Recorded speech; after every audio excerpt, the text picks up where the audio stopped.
Assalamualaikum warahmatullahi wabarakatuh. Saya Indah Permatasari. Pada video kali ini kita akan membahas tentang teori klasik dari Adam Smith.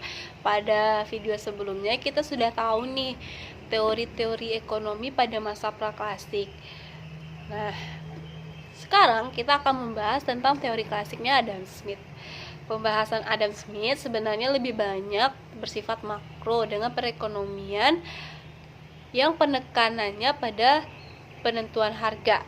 Melalui analisis mikro inilah Adam Smith akan menguraikan masalah pembangunan dan kebijaksanaan yang memacu pertumbuhan ekonomi. Pendekatan yang digunakan Adam Smith pun adalah pendekatan deduktif yang digabung dengan penjelasan atau pendekatan historis. Buku The Wealth of Nations yang dikarang atau ditulis oleh Adam Smith ini dianggap sebagai tonggak pertama sejarah perkembangan ilmu ekonomi, dan sebab itulah ia dikatakan sebagai bapak ilmu ekonomi. Nah, kita akan mengetahui apa saja teori atau pandangan Adam Smith ini. Yang pertama, tentang hakikat manusia serakah. Kenyataannya, anggapan manusia serakah ini atau pemikiran bahwa manusia ini bersifat serakah sudah ada pada masa praklasik, terutama yang dikemukakan oleh Plato, dan pemikiran yang sama juga dikemukakan oleh Bernard dan Mandeville. Smith pada hakikat manusia serakah ini percaya bahwa manusia itu emang rakus, egoistis, selalu mementingkan kepentingannya sendiri. Walaupun asumsi tentang hakikat manusia antara Mandeville dan Smith ini sama, tetapi konklusinya itu berbeda. Mandeville menganggap sikap rakus manusia ini akan berdampak negatif pada sosial ekonomi, sedangkan Smith sangat mendukung ini. Dia menganggap bahwa manusia yang bersifat mementingkan diri sendiri ini akan memacu pertumbuhan ekonomi. Menurut Smith, segala sikap dan tingkah laku manusia ini didasarkan atas kepentingannya sendiri, bukan belas kasihan pada umumnya ataupun peri kemanusiaan. Walaupun motif kepentingan diri sendiri ini kurang begitu mulia menurut Smith, tetapi bukan berarti kita tuh harus menolak untuk berhubungan dengan pihak lain. Nah, selanjutnya kita akan membahas tentang mekanisme pasar menurut Smith. Smith sangat mendukung adanya mekanisme pasar bebas. Ia menghendaki campur tangan pemerintah itu harus seminimum mungkin dalam suatu perekonomian. Ia juga mempertegas dari pemikiran Fisiokrat, karena dalam Fisiokrat juga sangat menentang adanya campur tangan. Karena menurut Smith, pasar akan mengalami distorsi yang akan membawa perekonomian pada ketidakseimbangan dan ketidakefisienan. Dampak aktivitas setiap individu yang mengejar kepentingan masing-masing terhadap kemajuan masyarakat justru lebih baik mereka mengusahakan sendiri daripada adanya campur tangan pemerintah. Smith tidak mempercayai adanya makna baik dalam suatu perekonomian, baik dari perorangan maupun pemerintah. Dia tuh mengatakan the road to the hell is paved with God intention. Maknanya bahwa jalan menuju neraka itu penuh dengan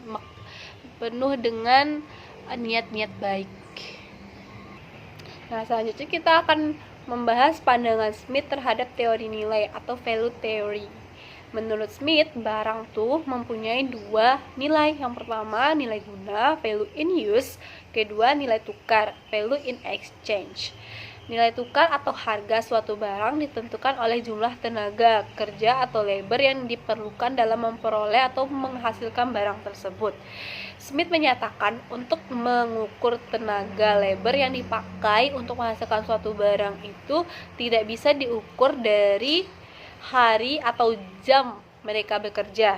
Untuk itu, ia menggunakan harga tenaga kerja atau harga labor sebagai alat ukur, yaitu upah yang diterima oleh pekerja atau labor ini dalam menghasilkan barang tersebut.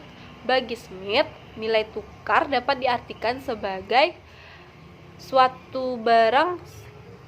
Menurut Smith, nilai tukar dapat diartikan sebagai kemampuan sesuatu barang itu sendiri yang dapat ditukarkan. Jadi kemampuan barang yang dapat ditukarkan dengan barang lain. Konsep nilai Smith ini sebenarnya bersifat ambigu atau mempunyai dua makna. Smith mungkin belum tahu tentang adanya harga relatif. Ia juga tidak bisa membedakan utilitas total, utilitas marginal, dan utilitas rata-rata. Ia hanya berfokus pada total utilitas saja. Ini membuatnya sulit dalam memahami adanya peran pemerintah dalam menentukan harga, bukan hanya dari tenaga labor saja yang menentukan harga tersebut. Nah, selanjutnya kita akan mengetahui apa pandangan Smith terhadap teori pembagian kerja. Smith berkesimpulan bahwa produktivitas tenaga kerja dapat ditingkatkan melalui pembagian kerja. Pembagian kerja ini akan mendorong spesialisasi dan orang-orang tersebut akan memilih pekerjaan yang sesuai dengan keahlian dan bakat mereka, sehingga nanti barang yang dihasilkan tersebut baik. Nah, jadi ketika adanya pembagian kerja ini, setiap orang tidak perlu memproduksi semua barang yang dibutuhkan, tetapi memproduksi satu barang saja. Dan ini menurut Smith, dengan adanya spesialisasi, produktivitas akan meningkat sehingga hasil produksi secara total juga akan meningkat. Selanjutnya kita akan mengetahui juga tentang teori akumulasi capital menurut Smith. Setiap orang tentulah berkeinginan untuk meningkatkan kesejahteraannya. Untuk meningkatkan kesejahteraan ini bisa diperoleh dari meningkatkan laba. Smith menjelaskan bagaimana cara terbaik untuk meningkatkan laba tersebut, yaitu dengan membeli mesin-mesin atau peralatan.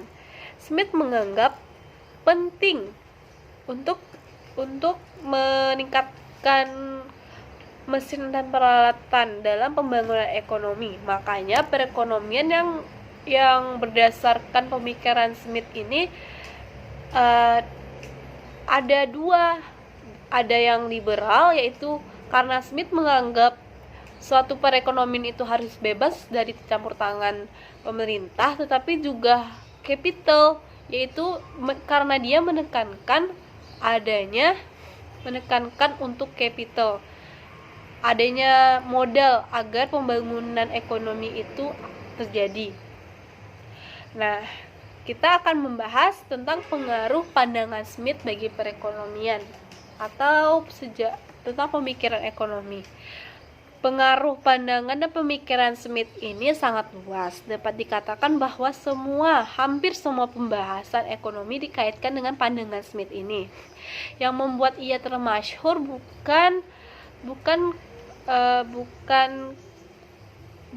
keorisinilan pandangannya seperti yang sudah dijelaskan tadi, bahwa pemikiran-pemikiran Smith ini banyak mengacu pada pemikiran yang sudah dikemukakan pada masa praklasik. Contohnya saja tentang individualisme atau masyarakat atau manusia itu mementingkan dirinya sendiri. Padahal pada masa praklasik sudah dikemukakan dalam paham hedonisme dan ini juga mungkin Smith ini hanya mengembangkan lagi teori-teori pada masa praklasik. Smith karena banyak mengadopsi paham dari utilitarianisme, sebenarnya ini sangat berbeda pada paham hedonisme. Hedonisme itu paham yang bermaksud tentang kenikmatan manusia yang setinggi-tingginya agar diperoleh diri sendiri. Sedangkan untuk utilitarianisme yang dipahamkan oleh Smith ini, kenikmatan yang setinggi-tingginya itu ditujukan bagi masyarakat banyak. Nah, sekarang kita akan membandingkan Adam Smith atau Nabi Muhammad.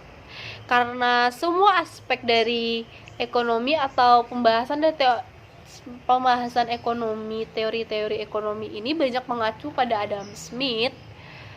Dan sebagai bapak ilmu ekonomi, ternyata jika ditelusuri lagi, untuk bagian dunia bagian timur ternyata pemahaman atau konsep-konsep pasar sudah dijalankan oleh Nabi kita, yaitu Nabi Muhammad SAW. Dia sudah menganjurkan manfaat mekanisme pasar dalam menyelesaikan permasalahan ekonomi jauh dari Smith lahir. Nah, sebenarnya pemahaman ekonomi, pemikiran ekonomi itu bukan dari Smith yang awal menjadi tonggaknya, tapi sudah ada pada masa Nabi Muhammad.